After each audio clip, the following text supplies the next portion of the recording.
या देवी सर्वभूतेषु शक्तिरूपेण संस्थिता नमस्तस्यै नमस्तस्यै नमस्तस्यै नमो नमः।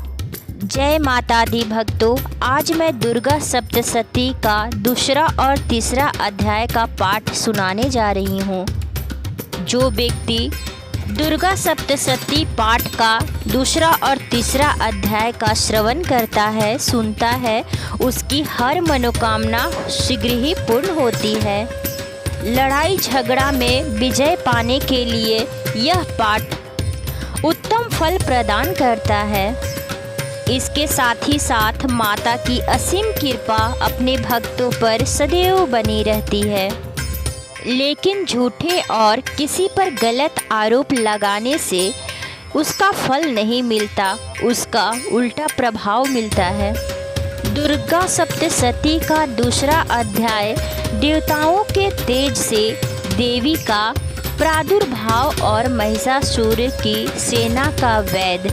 महर्षि मेधा बोले, प्राचीन काल में देवताओं और असुरों में पूरे 100 वर्षों तक घोर युद्ध हुआ था और देवराज इंद्र देवताओं के नायक थे। इस युद्ध में देवताओं की सेना परास्त हो गई थी, हार गई थी और इस प्रकार संपूर्ण देवताओं को जीत महिषासुर इंद्र बन बैठा था।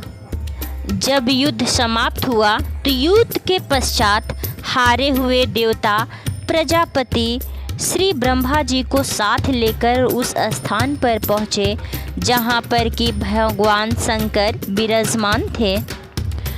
देवताओं ने अपनी हार का सारा वृतांत भगवान श्री विष्णु और भगवान शिव शंकर भोलेनाथ से कह सुनाया। वह कहने लगे, हे प्रभु, महिषासुर सूर्य, चंद्रमा, इंद्र, वायु, अग्नि, यम, वरुण तथा अन्य देवताओं के सब अधिकार छीन लिए। सबका अधिष्ठाता स्वयं बन बैठा। उसने समस्त देवताओं को स्वर्ग से निकाल दिया है। वह मनुष्यों की तरह पृथ्वी पर विचरण कर रहे हैं। दैत्यों की सारी करतूत हमने आपको सुना दी और आपकी शरण में इसलिए आए हैं कि आप उनके वध का कोई उपाय सोचें। देवताओं की बातें सुनकर भगवान श्री विष्णु और भगवान शिव शंकर को दैत्यों पर बहुत ज़्यादा गुस्सा आया। उनकी भौवें तन गईं, आंखें लाल हो गई।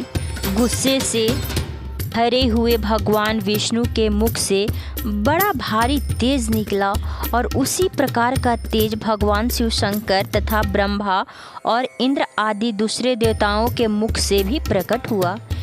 फिर वह सारा तेज एक में मिल गया और तेज का पुंज ऐसे दिखता था जैसे कि जाज्वल्यमान पर्वत हो। देवताओं ने देखा कि उस पर्वत की ज्वाला चारों ओर फैली हुई थी और देवताओं के शरीर से प्रकट हुए तेज की किसी अन्य तेज से तुलना नहीं हो सकती। वह अलौकिक था। एक स्थान पर इकट्ठा होने पर वह तेज एक देवी के रूप में परिवर्तित हो गई और अपने प्रकाश से तीनों लोकों में व्याप्त जान पड़ा। भगवान शिव शंकर का तेज था, उससे देवी का मुख प्रकट हुआ।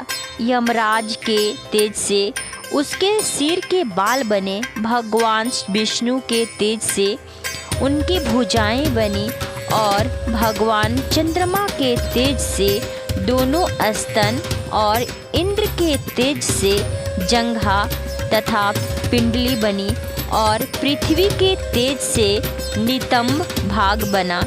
ब्रह्मा के तेज से दोनों चरण और सूर्य के तेज से उनकी उंगलियां पैदा हुई। वसुओं के तेज से हाथों की उंगलियां एवं कुबेर के तेज से नासिका बनी। प्रजापति के तेज से उनके दांत और अग्नि के तेज से उनके नेत्र बने। संध्या के तेज से उनकी भौवें और वायु के तेज से उनके दांत और अग्नि के तेज से उनके नेत्र बने। संध्या के तेज से उनकी भौवें और वायु के तेज से उनके कान प्रकट हुए थे। इस प्रकार उस देवी का प्रादुर्भाव हुआ था। महिषासुर से पराजित देवता उस देवी को देखकर अत्यंत प्रसन्न हुए और उनकी खुशी का ठिकाना न रहा। भगवान शिव शंकर ने अपने त्रिशूल में से एक त्रिशूल निकालकर उस देवी को दिया और भगवान विष्णु ने अपने चक्र में से एक चक्र निकालकर उस देवी को दिया। वरुण ने अपने चक्र में से एक चक्र निकालकर उस देवी को दिया। वरुण ने उन्हें शंख भी भेंट की। अग्नि ने इसे शक्ति दी। वायु ने उसे धनुष एवं बाण दिए। सहस्त्र नेत्रों वाले श्री राज इंद्र ने उसे अपने ब्रज से उत्पन्न करके ब्रज दिया और ऐरावत हाथी का एक घंटा उतारकर देवी को भेंट किया। यमराज ने उसे काल दंड में एक दंड दिया। वरुण ने उसे पास दिया। प्रजापति ने उस देवी को स्फटिक की माला दी और ब्रह्मा जी ने उसे कमंडल दिया। सूर्य देवता ने देवी को समस्त रोमों में अपनी किरणें का तेज भर दिया और काल ने उसे चमकती हुई ढाल और तलवार दी और उज्जवल हार और दिव्य वस्त्र उसे भेंट किए। इसके साथ ही उसने दिव्य चूड़ामणि दी, 2 कमंडल, कंकण, उज्ज्वल अर्धचंद्र, बाहों के लिए बाजूबंद, चरणों के लिए नूपुर, गले के लिए सुंदर हंसली और अंगुलियों के लिए रत्नों की बनी हुई अंगूठियाँ उसे दी। विश्वकर्मा जी ने उनको फरसा दिया और उसके साथ ही कई प्रकार के अस्त्र और अमेघ कवच दिए। इसके अतिरिक्त उसने कभी न कुम्हलाने वाली सुंदर कमलों की मालाएं भेंट की। समुद्र देवता ने सुंदर कमल का फूल भेंट दिए। हिमालय ने सवारी करने के लिए सिंह और तरह तरह के रत्न देवी को भेंट किए। यमराज जी कुबेर ने मधु से भरा हुआ पात्र और शेषनाग ने उन्हें बहुमूल्य मणियों से विभूषित नागहार भेंट किए। इसी तरह दूसरे देवताओं ने भी उसे आभूषण और अस्त्र देकर उनका सम्मान किए। तत्पश्चात देवी ने उच्च स्वर से गर्जना की। उनके इस भयंकर नाद से आकाश गूंज उठा। देवी का वह उच्च स्वर से किया हुआ सिंहनाद समा न सका। आकाश उनके सामने छोटा प्रतीत होने लगा। उससे बड़े जोर की प्रतिध्वनि सुनाई दी, जिससे समस्त विश्व में हलचल मच गया और समुद्र कांप उठे, पृथ्वी डूलने लगी और सबके सब पर्वत हिलने डुलने लगे। देवताओं ने उस समय प्रसन्न हो सिंहवाहिनी जगतमयी देवी से कहा, हे देवी, तुम्हारी जय हो, जय हो।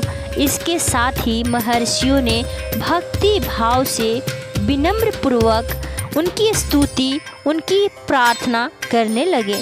संपूर्ण त्रिलोकों की शोकग्रस्त मग्न देखकर दैत्यगण अपनी सेनाओं को साथ लेकर और हथियार आदि सजाकर उठ खड़े हो गए।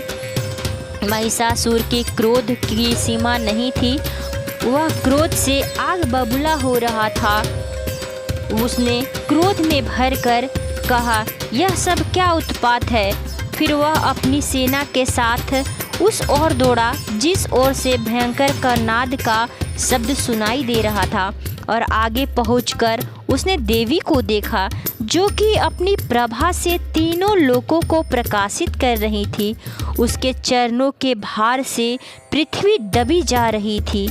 माथे के मुकुट से आकाश में एक ऐसी रेखा सी बन रही थी जैसे कि उसके धनुष के टंकारों से सब लोग क्षुब्ध हो गए रहे थे। देवी अपनी सहस्त्र भुजाओं का संपूर्ण दिशाओं में फैलाए खड़ी थी। तत्पश्चात उनका दैत्यों के साथ युद्ध छिड़ गया और कई प्रकार के अस्त्र शस्त्रों से सबकी सब दिशाएं उद्भासित होने लगी। महिषासुर की सेना का सेनापति चिच्छुर नामक एक महान असुर था। वह आगे बढ़कर देवी के साथ युद्ध करने लगा और दूसरे दैत्यों की चतुर्गिनी सेना साथ लेकर चामर भी लड़ने लगा और 60,000 महारथियों को साथ लेकर उदग्र नामक महादैत्य आकर युद्ध करने लगा और महाहनु नामक असुर 1 करोड़ रथियों को लेकर असीलोमा नामक असुर 5 करोड़ सैनिकों को साथ लेकर युद्ध करने लगा। वास्कल नामक असुर 60 लाख असुरों के साथ युद्ध में आ डटा। बिडाल नामक असुर 1 करोड़ रथियों सहित लड़ने को तैयार हो गया। इन सब के अतिरिक्त और भी हजारों असुर हाथी और घोड़ों को साथ लेकर लड़ने लगे और इनके पश्चात महिषासुर करोड़ों रथों, हाथियों, घोड़ों सहित आकर माँ देवी के साथ लड़ने लगा।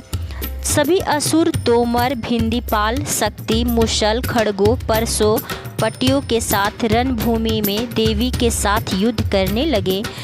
कई शक्तियाँ फेंकने लगे और कोई अन्य शस्त्र आदि। इसके पश्चात सबके सब दैत्य अपनी अपनी तलवारें हाथों में लेकर देवी की तरफ दौड़ लगाएं, उसे मार डालने का उद्योग करने लगे। मंगल देवी ने क्रोध में भरकर क्रोधित होकर खेल ही खेल में उनके सब अस्त्र शस्त्र काट डाले। तत्पश्चात ऋषियों और देवताओं ने देवी की स्तुति आरंभ कर दी और वह प्रसन्न होकर असुरों के शरीर पर अस्त्र शस्त्रों की वर्षा करने लगी। देवी का वाहन भी क्रोध में भरकर दैत्य सेना में इस प्रकार विचरने लगा जैसे कि वन में दावानल फैल रहा हो। युद्ध करती हुई देवी ने क्रोध में भरकर जितनी श्वासों को छोड़ा वह तुरंत ही सैकड़ों हजारों गणों के रूप में परिवर्तित हो गई। फरसे, भिंदीपाल, खड़ग तथा पटिस इत्यादि अस्त्रों के साथ दैत्यों से युद्ध करने लगे। देवी की शक्ति से बढ़े हुए वह गण दैत्यों को नाश करते हुए ढोल, शंख और मृदंग आदि बजा रहे थे। तदंतर देवी ने त्रिशूल, गदा, शक्ति, खड्ग इत्यादि से सहस्त्रों असुरों को मार गिराया। इतना ही नहीं, कितनों को घंटे की तरह भयंकर आवाज़ से ही यमलोक पहुंचा दी। कितने को असुरों को उनके पास उन्हें बांधकर पृथ्वी पर घसीटा। कितनों को अपनी तलवार के टुकड़े टुकड़े कर दिए और कितनों को गद्दा की चोट से धरती पर सुला दी। कई दैत्य मुसल की मार से घायल होकर रक्त वमन करने लगे और कई सूल के छाती फट जाने के कारण पृथ्वी पर लेट गए और कितनों की वान से कमर टूट गई। देवताओं को पीड़ा देने वाले दैत्य कट कट कर मरने लगे। कितनों की बाहें अलग हो गई तो कितनों की ग्रीवाएं अलग हो गई। कितनों को सिर कट गए तो दूर भूमि पर लुढ़क गए। कितनों के शरीर के बीच में से कट गए और कितनों के जंघाएं कट गई, वह पृथ्वी पर गिर पड़े। कितने ही सिरों और पैरों के कटने पर भी भूमि से उठ खड़े नहीं हुए और शस्त्र हाथ में लेकर देवी से लड़ने लगे। कई दैत्यगण भूमि में बाजों की ध्वनि के साथ नाच रहे थे। कई असुर जिनके सिर कट चुके थे, बिना सिर के, बिना धड़ के ही वह हाथ में शस्त्र लिए हुए माँ से लड़ रहे थे। दैत्य रह रह कर ठहरो ठहरो कहते हुए देवी को युद्ध के लिए ललकारते रहे। जहाँ पर यह घोर संग्राम हुआ था वहाँ की भूमि रथ, हाथी, घोड़ों, असुरों की लाशों से भर गई थी और असुर सेना के बीच में रक्तपात होने के कारण रुधिर की नदियाँ, लहू की नदियाँ बहती रही। और इस तरह देवी ने असुरों की विशाल सेना को क्षण भर में इस तरह नष्ट कर डाला जैसे तृणकाष्ठ के बड़े समूह को अग्नि नष्ट कर डालती है। और देवी का सिंह भी गर्दन के बालों को हिलाते हुए और बड़ा शब्द करता हुआ असुरों के शरीर से मानो उनके प्राण को ढूंढ रहा था। वहाँ देवी के गणों ने जब दैत्यों के साथ युद्ध किए तो देवताओं ने प्रसन्न होकर आकाश से उन पर पुष्प की वर्षा करने लगे। प्रेम से बोलिए शेरावाली माता की जय, नौ दुर्गे माता की जय। प्रेम से बोलिए शेरावाली माता की जय, नौ दुर्गे माता की जय। महिषासुर का वध दुर्गा सप्तशती पाठ का तीसरा अध्याय है। तो चलिए श्रवण करते हैं। शत्रु से छुटकारा पाने के लिए शत्रु यदि बिना कारण बन रहे हो और नुकसान का पता न चल रहा हो कि कौन कर रहा है, तो यह पाठ उपयुक्त है। श्री मेधा ऋषि जी बोलते हैं कि महिषासुर के सेनापति चिच्छुर ने जब यह देखा कि हमारी सेना तो इस प्रकार मारी जा रही है जैसे गाजर मूली कट रहे हों, तब उसमें बड़ा क्रोध उत्पन्न हुआ। क्रोध से वह लाल हो गया और स्वयं भी अंबिका के साथ युद्ध करने के लिए तैयार हो गया। युद्ध में जाकर उसने देवी जी पर बाणों की वर्षा करने लगा, जैसे मेघ सुमेरु पर्वत की चोटी पर जाकर जलधारा बरसा रहा हो। तब देवी ने उसके धनुष तथा ध्वज को भी काट डाला और फिर बाणों द्वारा उसके सारथी घोड़ों को मार डाला।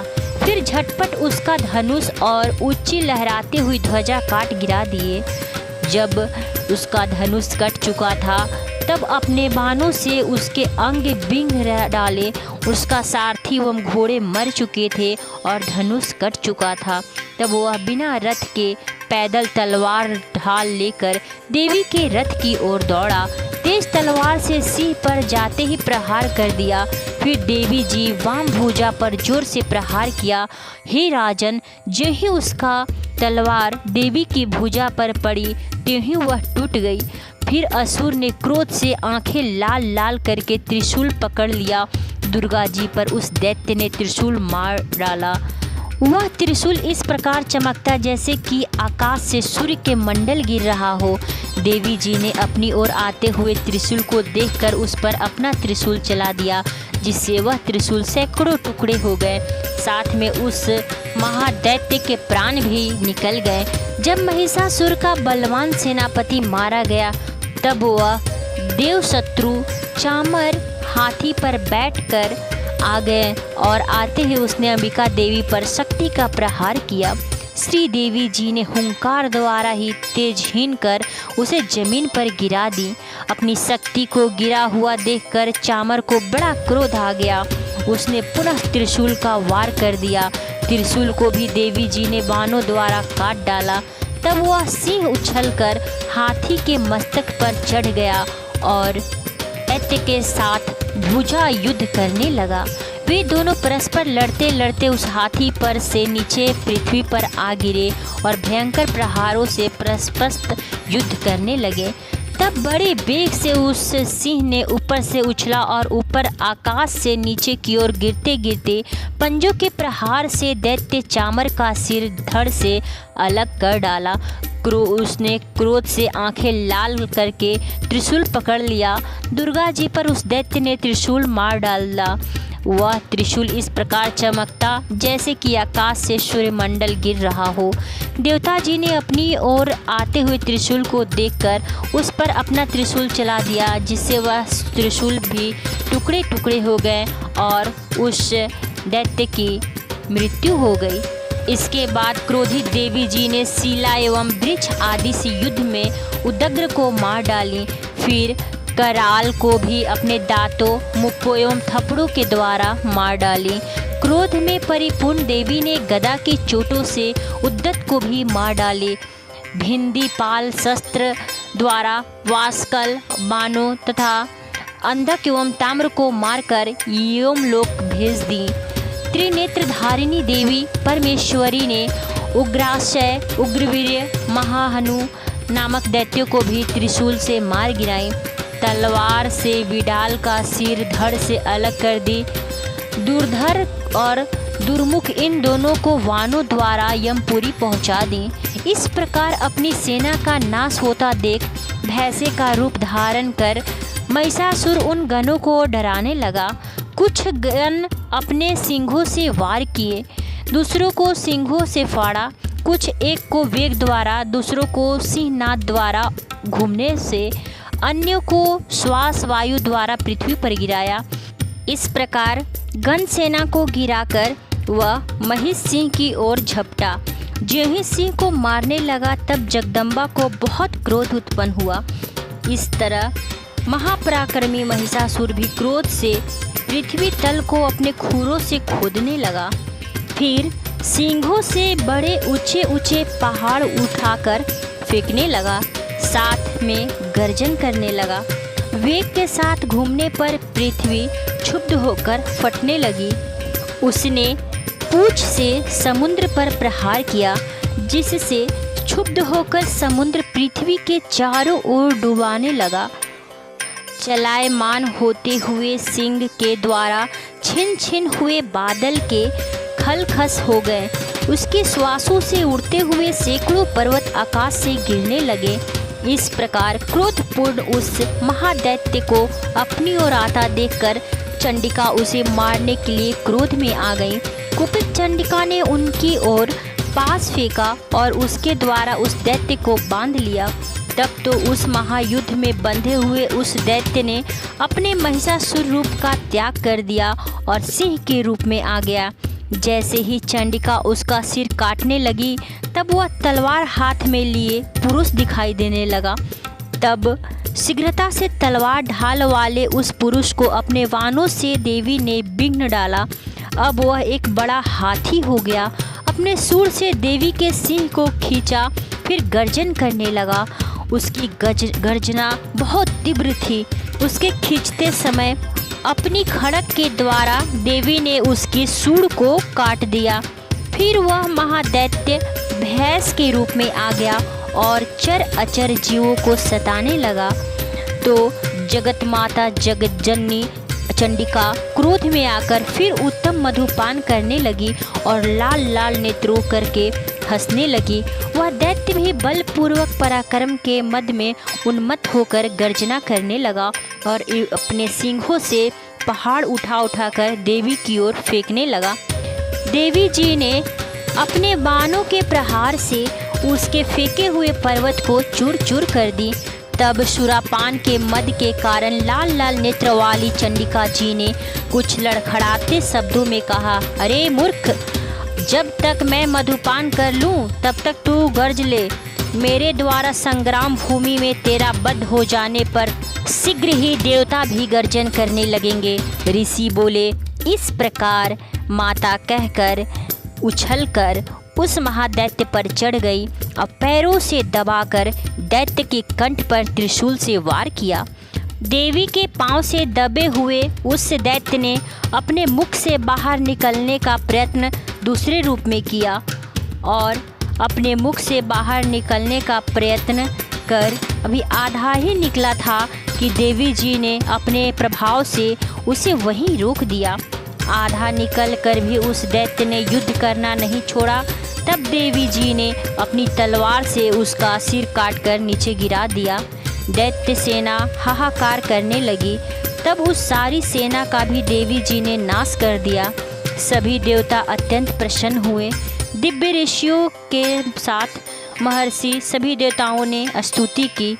गंधर्व राज गायन करने लगे, अप्सराएं नाचने लगी। तो प्रेम से बोलिए, माँ ब्रह्मचारिणी की जय, माँ शेरावाली की जय, जगत जननी की जय। जयकारा शेरावाली बोल, सच्चे दरबार की जय। जय माता दी।